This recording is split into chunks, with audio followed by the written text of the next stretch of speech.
King. I'm the president of Lift Park Group. We've got, more than 50 of these shows that we've been doing all the way back since October, November last year. So we've been doing this DareGreatly podcast for twice a day, twice a day, that would be hard. Twice a week, Mondays and Wednesdays, going back all the way to October. So pretty happy about that. We do shows we do three kinds of shows. We have a news program like we're doing tonight. We have a policy deep dive, which a lot of folks don't really like very much, but they're super important, so we're going to continue doing them. And also guests. We have one-on-one conversations with guests. We did have a guest scheduled for tonight, but they've had to reschedule, so we'll have Les Johnson on in a couple days. I think it'll be next Wednesday, but we're not sure of that. We have some interviews tomorrow morning. We're going to be hosting the Space Frontier Foundation's guest tomorrow morning. I can't tell you who that is yet, but it's going to be pretty interesting. It's somebody that I don't know in the industry, so that's going to be super fun to kind of be in the background for that. We are the host and the producer of the Space Frontier Foundation's programming. They are doing the show called Pioneers of Commercial Space, and it's part of their 35th anniversary outreach of the Space Frontier Foundation program. So pretty happy to be hosting that. Also, we host the Red Planet Live for the Mars Society. So two of the largest, I would say, some of the most important, more influential communities in the space community. The Space Frontier Foundation and Mars Society certainly have had an outsized influence in our industry. They've been a client of ours for, well, one's only 4 months and one's been almost 7 months, 6 months, something like that. So pretty happy to have both of them. Thank you. We're grateful to that. And then just had some good news this week. Both of those clients are not only extending their agreement with us, but also expanding it. So you'll see the results of that here in the pretty near future. Pretty happy about that. So thank you, folks, for your continued support of us. So we have the three kind of shows. We have a policy deep dive, we have a news program, and a interview. We also look at three main areas, right? We look at the money of space, the commercialization, capitalization. We look at the national policies, both in the United States and abroad, because policy is pretty important. And we look at infrastructure, like who is building what are they doing? And that we've got some news coming up on that. We've got some expansions of our programming coming up really soon. So stay tuned for that. That's pretty exciting for us. We currently host 3 hours of programming every week, which doesn't seem like a lot, but a lot of hours go into those 3 hours. A lot of labor goes into those 3 hours. So pretty happy about that.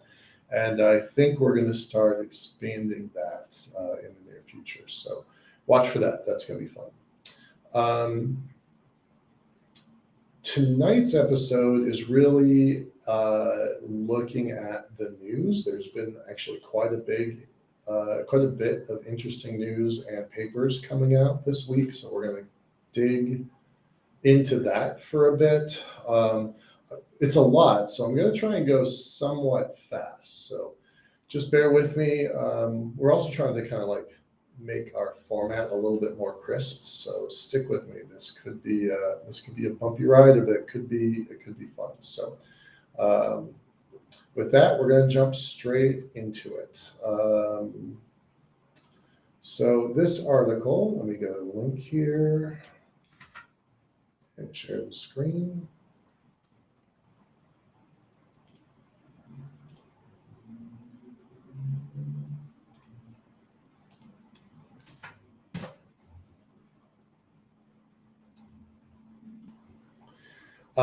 This article, Returning to the Moon Can Benefit Commercial, Military, and Political Sectors, a space policy expert explains. I know this space policy expert. Dr. Borowitz was a student with me in my class in Barcelona back 15 years ago, unimaginably 15 years ago.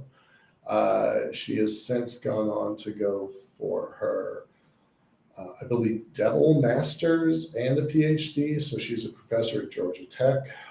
Curiously, I have not been to Georgia Tech since she's been a professor. We've kind of crossed paths there. I used to go to Georgia Tech quite a bit in the early days working on the Earth elevator. We did some experiments with them at Mars Desert Research Station. Anyway, that's not really relevant. Dr. Borowitz has been really focused on the geopolitics of going to space. And she wrote a really interesting article about, kind of how we're going there, what we're going to do, talking about the several companies around the world, including both startups and established aerospace firms, who began working on missions to the moon. It's been great, and it's this. I because I know her a little bit. I know that this has been an area of interest going all the way back.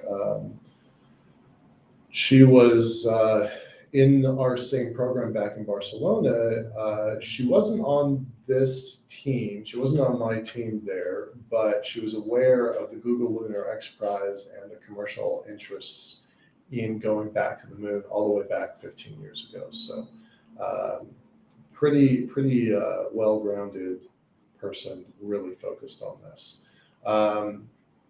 Curiously, she references, for now, efforts to return to the moon are largely funded by government space agencies like NASA or the European Space Agency. However, many experts talk about the growth of a cislunar economy, where companies make money through their activities in and around the moon. Now, interestingly, that phrase, cislunar economy, comes from a guy named Murphy. He also was an ISUer, and he coined the phrase cislunar econosphere. But Dr. Borowitz points to a different article. I'm going to bring it up in a moment, so just bear with me on that. I'll reference this cislunar economy here in a moment. Companies entering the market early may have an advantage. Crowding is unlikely to be an issue in the near term. The moon has a surface area roughly the equivalent of the entire Asian continent. Even at the poles, multiple sites offer access to both water, ice, and solar illumination. I think that's pretty interesting, right? Like, look, it's a big place. I do want to point out, though, that yes, it's a big place, but there are some strategic points that are more valuable than other points. So that's something to keep in mind, especially in this next paragraph here. And people talk about being the size of the Asian continent. Other folks refer to it as the eighth continent. And I've always appreciated the imagery, the colorful imagery of calling it the eighth continent. I think that's very evocative and somewhat powerful. There is a military interest in the moon. We have talked about it on this show several times. In 2020, the head of U.S. Space Force, that would be Four-Star General Raymond, I think, referred to the moon as, quote, key terrain, and the Air Force Research Lab is funding an experimental satellite called Oracle, scheduled to launch in 2026. Oracle will monitor the space between the Earth and the moon. So we're gonna pull up that Oracle link as well. That's definitely worth paying attention to. Some individuals in the space sector go further and suggested the military should watch out for weapons hidden in deep space or on the far side of the moon. However, the physics and economics of space suggest that these uses are costly with little practical benefit. I tend to agree with that. Like there's value in monitoring, but deep space is deep space for a reason. So um, I would like to see some telescopes on the far side of the moon. I think that's pretty important.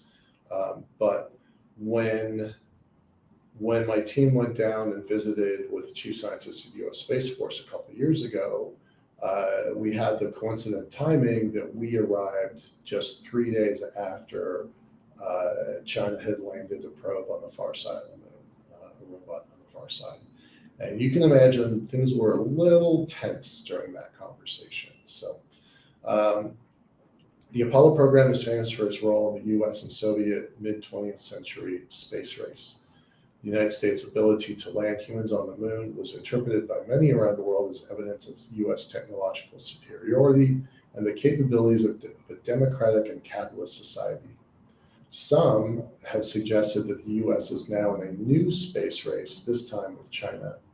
So I definitely agree that we are. For a long time, I resisted that phrase until the administration came out with the word first about 4 months ago. They said that they were going to land and set up a base first. And just by making that one word, putting that one word in official doctrine, I think that officially puts us into a space race. And I think that's somewhat important. I think it's going to have some repercussions. The United States is seeking international support for the Artemis Accords, a set of principles for responsible lunar exploration and development. As of July 2023, this is the last day of July. Today is the last day of July. This says that 27 nations have signed the accords. It's actually 29 now because there were 2 more since this article was written, which I find kind of staggering. We're going to take a look at the Artemis Accords in a minute. I think this is a really interesting article. It's definitely worth reading. It's definitely worth following the links.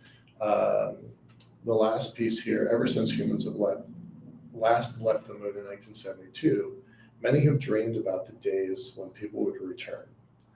But for decades, these efforts have hit political roadblocks. This time, the United States' plans to return to the moon are likely to succeed.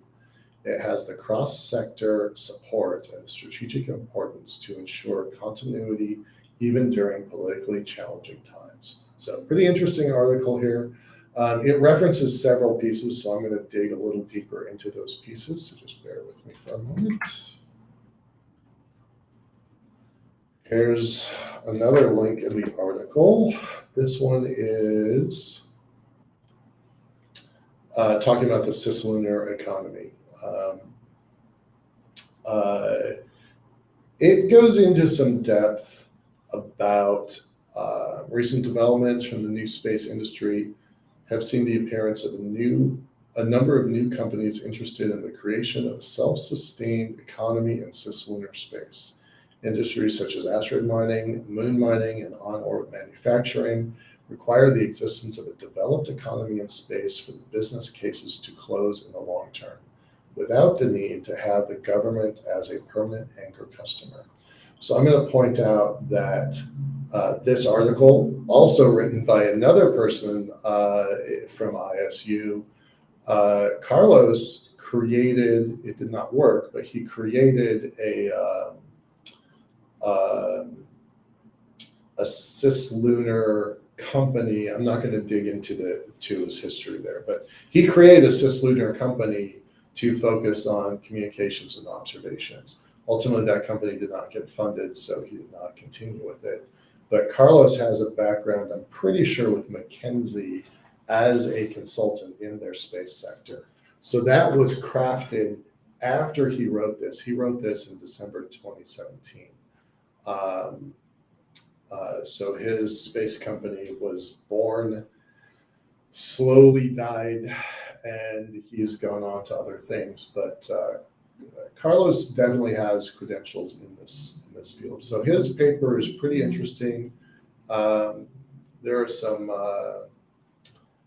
pieces that I don't agree with it. I don't like calling it the new space anything anymore. I think that we have gotten past the phrase new space in the same way that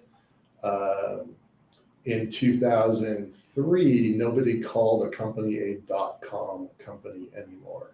Maybe that term made sense in 1998, even into 2001. But by 2005, nobody was building quote .com companies. What was happening was people were establishing their own digital strategies, but they weren't .com companies anymore. And I think that we're in the same spot now where there's no such thing as a new space company. Everything in space is a new space company. Even the old guard of Boeing, Lockheed, and Raytheon, they're still doing stuff in the new space economy, but it's not. The phrase new space had some relevancy in 2017 when this article was written, but in the last 2 or 3 years, it's really lost some of its weight. So pretty interesting stuff. Definitely worth looking at this article. You can download the article, the complete article here. But this project aimed to establish a framework for the study of the cislunar economy as a whole. Typical business studies and commercial space activities only focus on one activity and its connection to Earth. But the interconnectivity of the future cislunar economy calls for a more global view to properly inform business decisions. I 100% agree with that. I think that we have not yet had a document that really looks at this, the holistic element of going to space. I think that's important, and I think we're missing some stuff. So watch this space. I think there's going to be some important developments here. This next one, again, hearkening back to Dr. Borowitz's article. This next one, Oracle, understanding cislunar satellite images poses AFRL's biggest challenge. AFRL is Air Force Research Lab, right? So what they want to do is they want to build some satellites in these halo orbits similar to what Gateway is, so they can see the front side and the back side of the moon, but also to kind of patrol what they're calling, I'm going to read this, AFRL initiated its project to prototype a satellite originally called Cislunar Highway Patrol Satellite CHIPS back in 2020, designed to track other satellites, spacecraft, and debris in an area of space expected to become more crowded over the next couple of decades. The lab announced on November the name change to Oracle in tandem with a $72 million contract awarded to Colorado startup Advanced Space with partners General Atomics and Leidos. So that's amazing. And I'm pretty sure, if I'm right, Advanced Space is the same group that that launched Capstone a few months ago, which was really the first kickoff of the adventure to go back to the moon. So I'm going to have to look that up and be sure of that. But that's a pretty big deal. That's a pretty big deal. Should all go to plan, Oracle will occupy a strategic point in space that would allow it to see the comings and goings in cislunar space better than Earth-bound telescopes or Earth-orbiting satellites. One big challenge for the lab and its industry teammates includes figuring out how to keep the satellite in a halo orbit around L1 Lagrange point between the Earth and the moon. That's really important. And by the way, that's where we want to be, right? That's where we want to place our lunar elevator, in that spot. So Pretty cool that there's some work there. I'll just tell you, we proposed a mission very similar to this back in 2018 and again in 2019 and again in 20. No, we didn't propose it in 2020. That was the pandemic and we stopped doing that. But 18 and 19, 2018 and 19, we proposed a really similar mission. So glad for my friends to get this thing accepted. Really wish it had been us because we had something a little bit different in mind, but still pretty cool. Okay.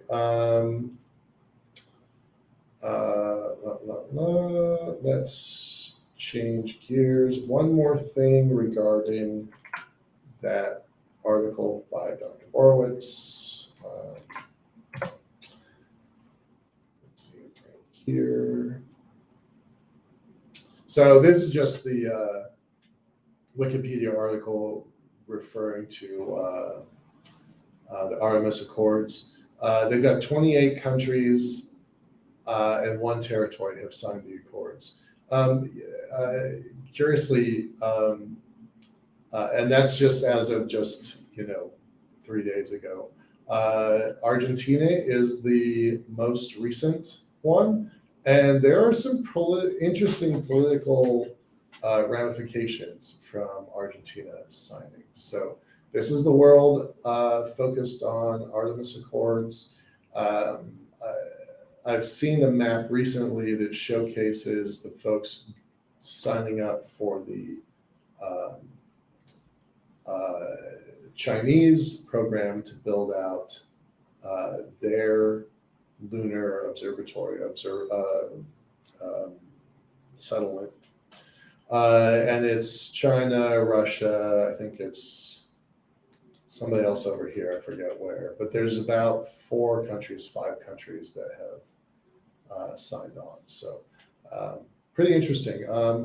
A few countries have actually signed both. I don't remember who, so I'll have to look that one up. Yeah, so all that's kind of coming off of Dr. Borowitz's article. So definitely worth looking at this. Keeping that in mind, we're going to showcase some documents that have come out. I'm gonna go way deeper into this, but the future of the global space economy. We're going to dig into this a little bit here. Before we do, I want to share a couple more pieces of news. This bipartisan bill designates space as critical infrastructure. We've been trying to get this for a while. This is actually a repost of a bill that was proposed last year and the year before. Maybe it's got a chance of going through. The Space Infrastructure Act would direct the Homeland Security Secretary to designate space systems, services, and technology as a sector of critical infrastructure. It's bipartisan, which is great. Don't see a lot of that these days. The government currently recognizes 16 infrastructure sectors as critical, such as water, energy, communications, and financial services. The space industry, consequently, has had to, quote, rely on collecting threat and security information from a patchwork of the 16 sectors.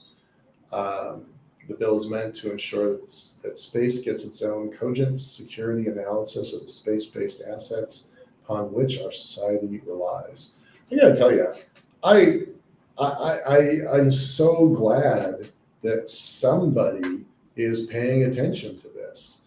I do think that the United States and the global Western economy relies on space data, and if we start losing that infrastructure, we are in big trouble. Space is infrastructure. So many things we rely on, such as navigation systems, banking, and communication systems, function with the help of technology in space. Designating space as a critical infrastructure sector would help ensure the industry receives the attention and resources it needs, thereby strengthening our national security. So we've been pushing for this for a long time. It's nice to see that somebody else seems to be pushing for it. But again, this is a rehash of a bill that was proposed last year that did not get approved, did not get passed. So these are the sectors. This is what we've got. Commercial facilities, communications, chemicals, dams, defense industrial base, manufacturing, emergency services, energy, financial services, healthcare, government facility, food and agriculture, information technology, nuclear reactors, materials and waste, transportation, and water and wastewater. So those are the systems that Homeland Security deems critical infrastructure. And it would be great if they added, just one more bullet right in here and called it space, right? I think it's super important. I think it's long overdue, and hopefully, fingers crossed, these representatives are going to get this bill passed. So that's what we want. Okay. More news.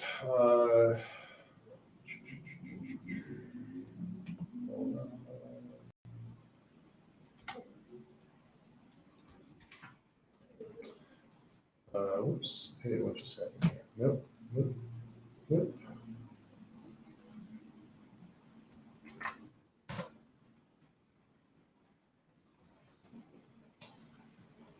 I have known the author of this article for a really long time. I really like Larry David. He has been posting at space.com since I started in the space sector. So my very first public space event, even before I decided to get involved with the space accelerator, I was still researching whether or not I would get involved at all. And Leonard David was at a Mars Society event, or maybe it was National Space Society. It could have been either one. But that's how I met him, and he's been reporting on the news of space for 40 years. First person authority. He has been talking to astronauts since the earliest days. One of my favorite memories was going out to the X Prize launch, and I was his guest. I was the cameraman, for lack of a better phrase, to get out on the airfield and be a part of that incredible moment. So have a lot of respect for Leonard David. Recently, he just posted this a day ago. Moon mining gains momentum as private companies plan for a lunar economy. Right? We just saw that phrase, cislunar economy, a few minutes ago. It's been around for a while now. Leonard David is talking about it as well. There was a event that just happened in Golden, Colorado a little while ago. Let me read it. The pace is quickening for using Earth's moon as a near-term go-to location to live on land and explore. As NASA's Artemis program moves forward, so too do long-term plans by small and large firms, academia, along with international space agencies. A record attendance of some 250 participants spoke at on lunar economic models, results of in-the-lab tests, and legal and policy issues. A number of entrepreneurial groups shared their strategies to turn the moon into a hustle and bustle world of marketable services. I'm pretty sure that our friends Melissa and Vince from Off Planet Research were there. This is at the School of Mines Space Resources Roundtable. I remember that she was going to go on a trip, and I'm pretty sure this is where she landed. Great articles. Super useful, talking about resource utilization. That's a pretty cool graphic there. I had no idea it was the 23rd meeting of this Space Resources Roundtable. That was a surprise to me. Uh, the professor writes a little bit about it.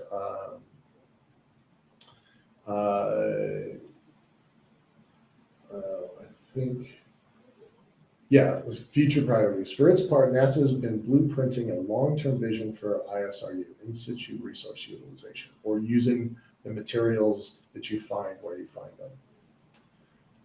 The space agency has been hammering out goals, objectives, and flagging knowledge gaps in lunar science and the technologies required for making ISRU a dependable reality. Furthermore, NASA is sorting out its job while it's also scoping out how best to engage industry and draw upon non-aerospace industry talent. So pretty neat.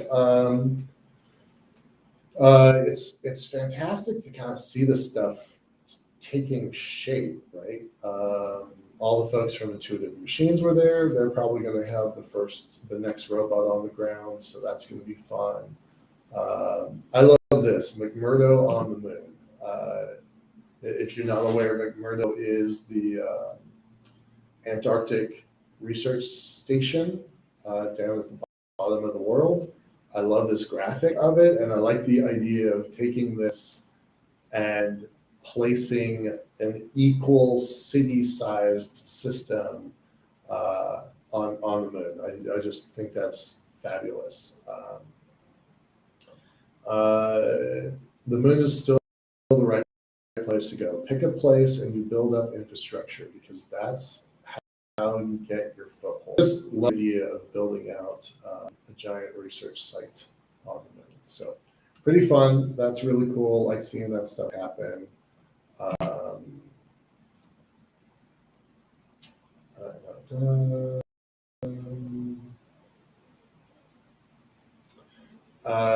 Somebody sent this to me, and I think it's pretty fun. It's not a topic we talk about very often, so just give me a second. We talk about. Oops. Just a moment.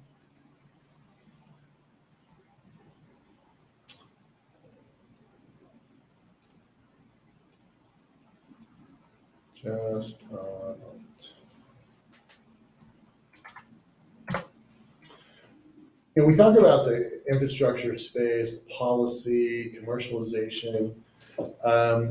Somebody was asking, what if you die in space? What happens if somebody dies? I don't know this author. I don't know their credentials. But there's no question that sending human beings to space is extraordinarily difficult and a perilous proposition.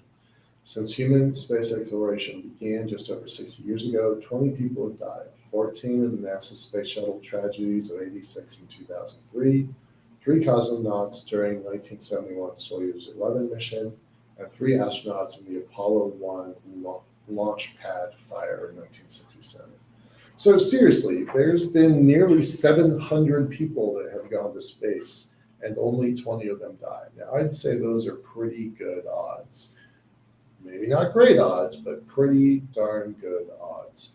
So they talk in this article about, if you die, what happens if you're on the way at the space station, right? That's one circumstance.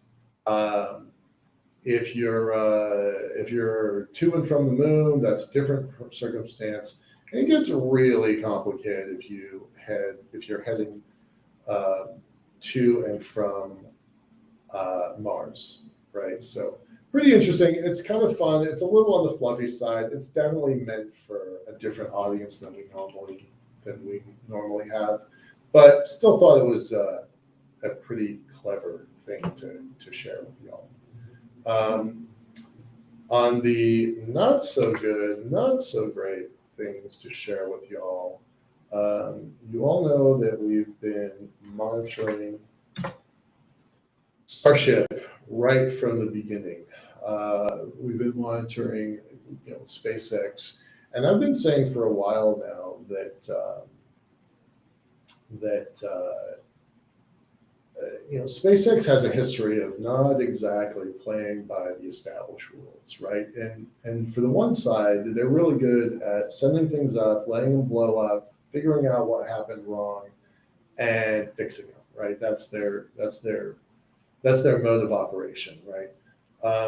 However, they're definitely not playing by the same rules, and they built this quote. SpaceX ran a full pressure test of a new flame deflector system at Starship's Super Heavy launch site in South Texas on Friday. However, CNN has learned that the company never applied for the environmental permits that would allow it to discharge industrial processed wastewater into the area surrounding the launch pad as normally required by the Federal Clean Water Act. The flame deflector, or huge water deluge, is meant to diffuse heat, sound, and energy generated by orbital test flights and launches of the company's largest rocket ever. All right, so I don't know if you've seen this video. We're going to show this. I hope we can go through here. That's a lot of stuff going on there.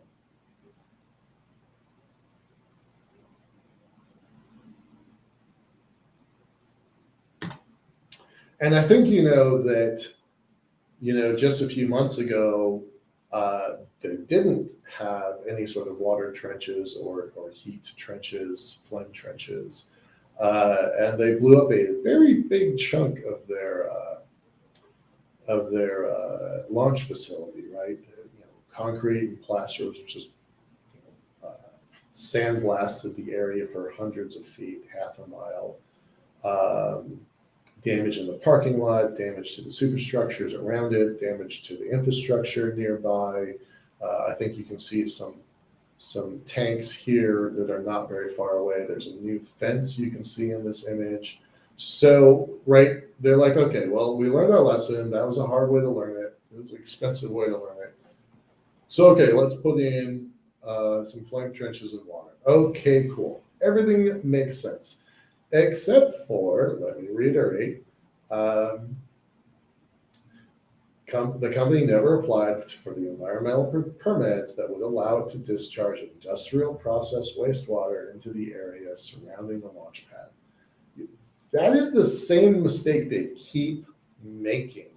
They keep making the EPA angry by not following the rules. The rules are out there. They're there for a reason. They're pretty good rules, in my opinion, and they didn't file anything with the Texas Commission on Environmental Quality. SpaceX had not applied for what is called a Texas Pollutant Discharge Elimination System permit. Like, who would have thought that it was going to be the EPA that kind of stopped Starship from flying? But this has been an ongoing problem. This was the problem with the first launches, the first tests, the second test, and now this most recent test. From the Texas group, a regulator told CNBC, the regulator recommends, stressing that word recommends, applications be submitted at least 330 days. God, I hope that's a typo. 330 days before the proposed construction of a wastewater treatment facility. Well, this is not a wastewater treatment facility, so I'm hoping that those rules do not apply. But look, SpaceX has got lawyers, right? They've got a relationship with the FAA, the FCC, State Department, the U.S. military. They've got NOAA, NASA. They've got all these governmental relationships at the very highest levels, but they keep making this same fixable mistake.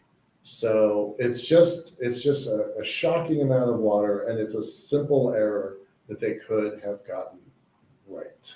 So a little frustrated with that, little disappointed in that. But I have a special clip here. Just give me a second. Stop. Wait. Just a moment. All right. We're going to share this. Isn't that wild? This is our friends at News and Space. I'm going to post the link in a second. This is that water system, kind of from I'm going to call it a rocket's eye view. That's pretty remarkable. I really don't know how we got an image like this, a video like this, but I'm going to post a link to it. There's this. That one's the full speed one, and then this is the half speed one. But that is a lot of water coming out. I just kind of I think I saw it was 350,000 gallons or some crazy number like that. I don't have that number verified, but I think it's pretty neat, right? And especially for a company that just called a few months ago, are like, we don't need to worry about this. We don't. This isn't a problem. I want to think about how this impacts on the other side of the system. So, theoretically, get up here, get into low Earth orbit, have a bunch of refuel missions, get out to the moon, land on the moon. If you're going to do that much damage in Earth's atmosphere, how much damage are you going to do in the very fragile lunar environment? So I really want to question that. I really am, somewhat concerned about that. What if this rocket has this much of an impact down here on the ground with a heavy atmosphere, right? There's 16 pounds of atmosphere if you're at sea level. What is that exhaust plume going to do to the fragile environment of the moon? And I'm not talking about the atmosphere, which is super, super, super, super, super thin. I'm talking about sandblasting, rock and debris. If it goes half a mile or a mile here on the ground of Earth, 1/6 the gravity implies it's going to go 6 times as far, right? So maybe even higher, farther than that. Now that I think about it. So it would be really, really great to have SpaceX compliant with the rules, so that we can get our Starship up, because we all want this thing to fly. We all do. I don't want this to sound like I'm being negative. I really want this thing to fly, but I think it's really basic that they have their legal team on top of these problems, because they know the EPA is watching them. They know it. It's been an ongoing thing for more than a year. So just follow the rules and get your flight flying. Okay. I'm going to switch gears again.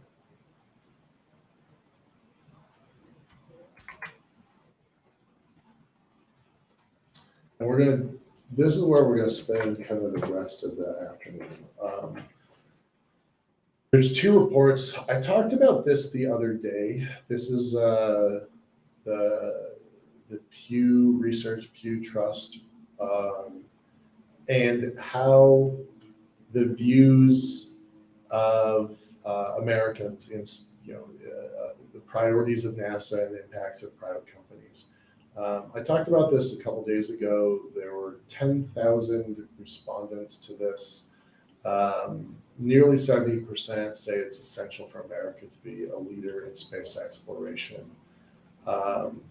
We know that that's been out there, but this I thought was interesting. Americans' engagement in space. 47% of Americans say they have done at least 1 of 4 space-related activities in the last year, including 26 who say they've looked at an image from space telescopes such as the James Webb.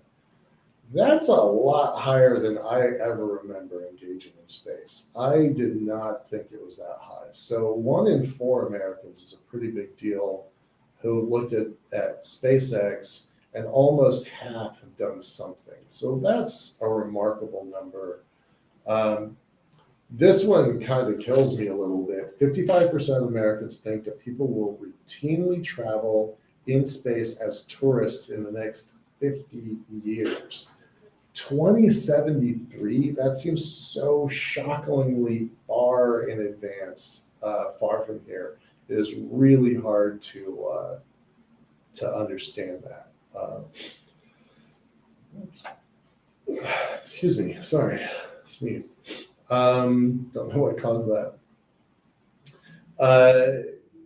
Debris from space, debris in space from rockets will be a major problem. 70% think it's going to be a major problem. People will build colonies on other planets. Only a third of people said that. In 50 years, I would like to see the other 2/3 of those people absolutely wrong. Absolutely wrong. This one is a little spooky though. The U.S. military will fight against other nations in space.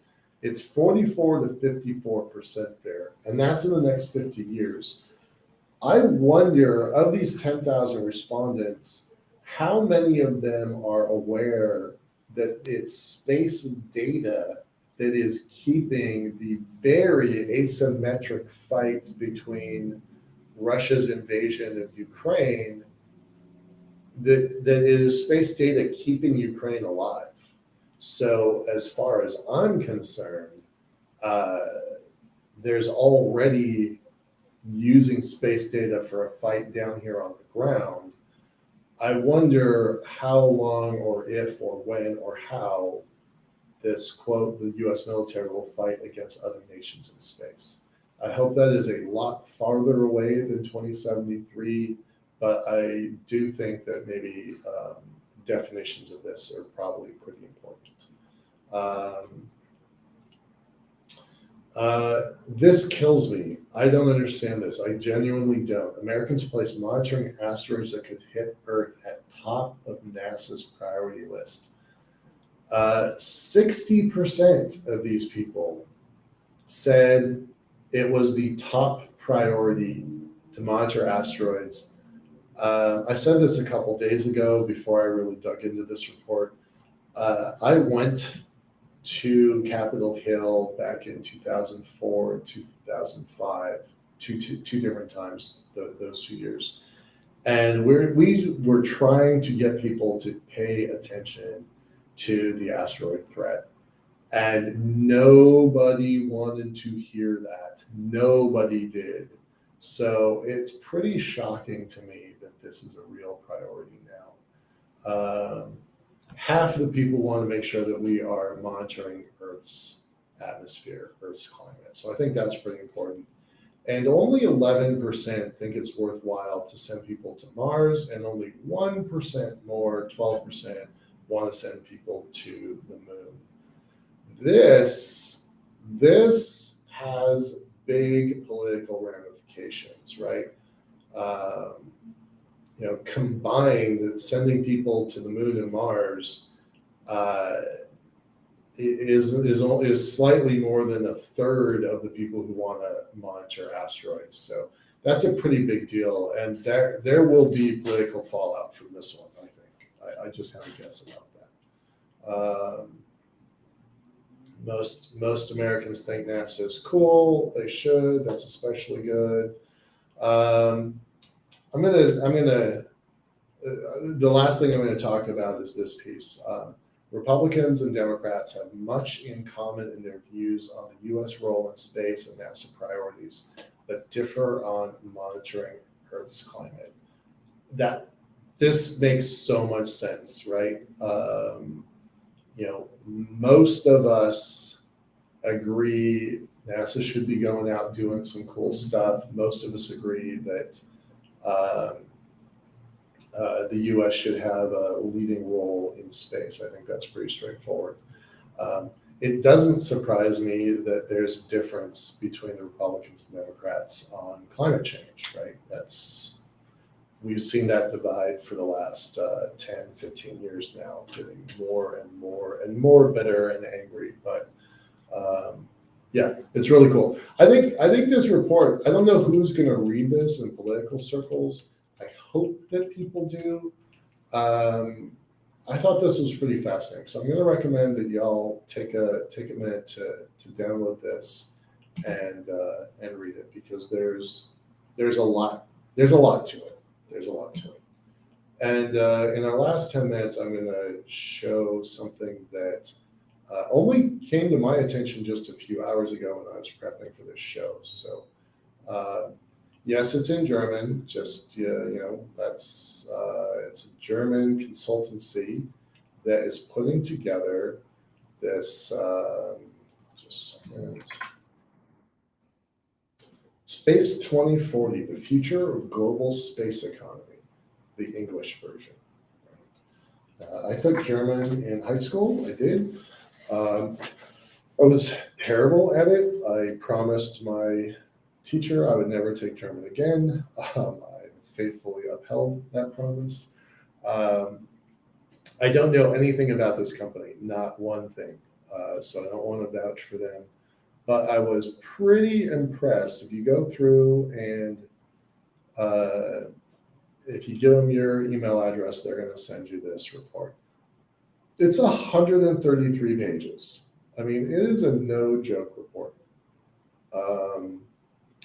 I was very surprised by this thing. Before we go into it, I think everybody who knows me knows I don't look at the report until I look at the bibliography, super important. Who are they taking information from? What are their sources? What are their source material? And then I also take a look at critical people, right? Let me just, so the bibliography is good. The bibliography is solid. And then, okay, working backwards in their people, who are their consultants on this? I don't know some of these people. Of course, we all know Dr. Robert Zubrin, president of Pioneer Astronautics. What it doesn't say is also, the founder of the Mars Society. So, we all know he is, quote, the driving force between the Mars Direct proposal, which aims to significantly reduce the cost and complexity of the mission to Mars. All right, so he's been out there. I don't know some of these people. That's Lansrup. A little bit infamous there because he was the co-founder of the Mars One program. Certainly hats off to him for his ambition. As a guy who has tried to build big ideas and gotten severely smacked down by those big ideas, I'm going to try to be a little sympathetic to Lansrup. But solid credentials, solid credentials. I've heard of Amelie in the ESA Astronaut Reserve. A couple other people. Jim Caravala, I've known for probably 15 years, maybe more than that. An ISUer, CEO of Offworld, a company that develops and operates robots for industrial applications on Earth and in space. He's a pretty remarkable guy. He definitely knows his stuff. Rob Meyerson, I've had, fortunately, I'll do a little bit of bragging. I've had dinner with Jim Caravala. I've had dinner with Robert Zubrin. I've had dinner with Rob Meyerson. We had pizza together. Meyerson is the founder and CEO of Delaloon Space, a company focused on developing infrastructure for human exploration and settlement of space. He previously served as the president of Blue Origin, where he played a key role in developing the company's New Shepard and New Glenn launch vehicles.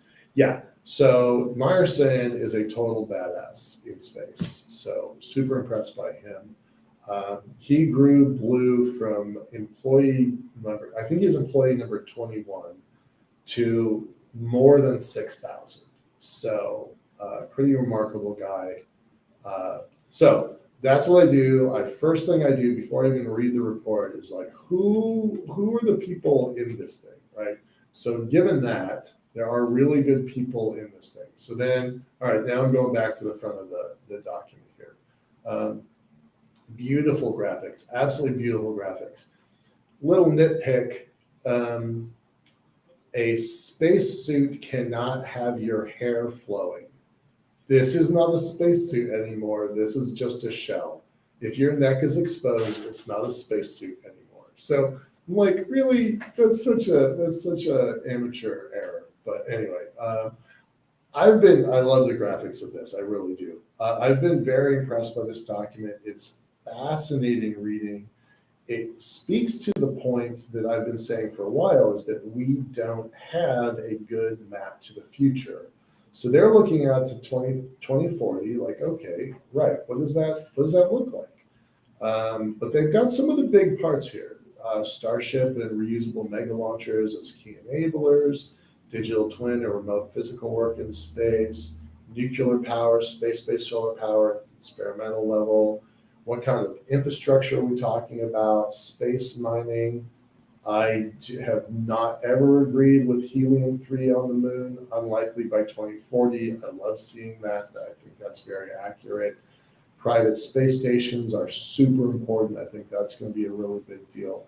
So, what are the politics of going into space? What does this space race between the U.S. and China look like in actuality? I think there's really something here, right? It's interesting that they have not a space economy, but a space ecology section. So space debris, Kessler syndrome, traffic management, disruption of astronomy from mega constellations, climate crisis as a driver for the space economy. This section actually surprised me. There was not a lot that surprised me, but this section actually surprised me. I wanted to kind of dig into it further. This section about space exploration, this moon base versus lunar settlement, that's actually a super important concept that deserves attention. The moon base is the next step towards multiplanetary civilization. I mean, I love concepts like that.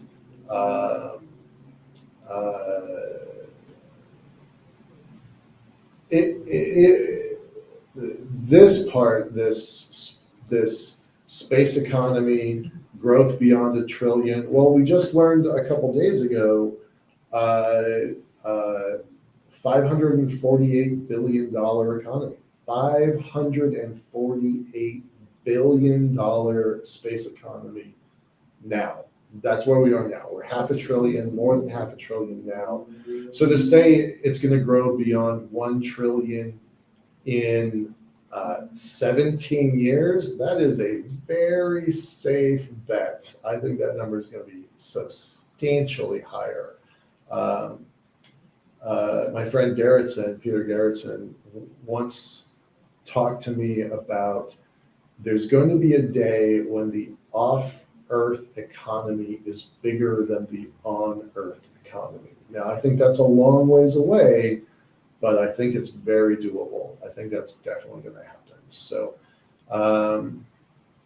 every major company will need a space strategy. That goes back to exactly what I said at the beginning of our conversation, where I said everybody was a .com company in the beginning, at the end of the 90s, and by 2010, nobody was a .com company. They were just a company with a .com strategy. Well, that's going to be true here. Major companies will need a space strategy. And this next part, from space to Earth, transitioning to space economy, that's going to be really important. So these are the business models they're talking about: satellite internet, Earth observation, space tourism, consultancies, traffic management, construction monitoring and planning, debris removal, supply chain tracking and route optimization. That I hadn't seen. I hadn't thought about that one before. Agriculture, space MRO, ride sharing for spacecraft, private space stations, manufacturing, lunar infrastructure, trading used spacecraft. That one I didn't see coming. Point-to-point transport, in situ resource utilization, computing in space, and materials for construction in space. Pretty fascinating. Nobody on this model credits the lunar elevator infrastructure, but private space stations, traffic back and forth.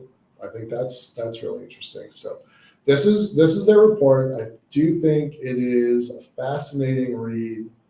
I'm going to share the link, although I'm not sure you can get it without a registration. So bear with me here.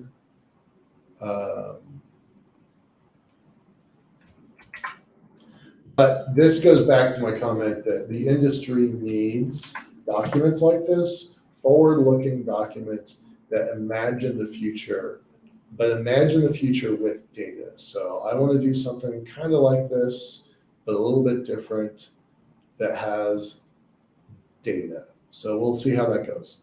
All right, and with that, we're going to close out. Thanks everybody for being a part of this. Fascinating look at the week's news. We'll see you on Wednesday. We've got a guest on Wednesday, another one on Monday, another one on Monday after that. Tomorrow we've got Jeff Kruken on the Pioneers of Space Commercialization. That's the Space Frontier Foundation show. So join us for that. All right. Have a great day. Bye-bye.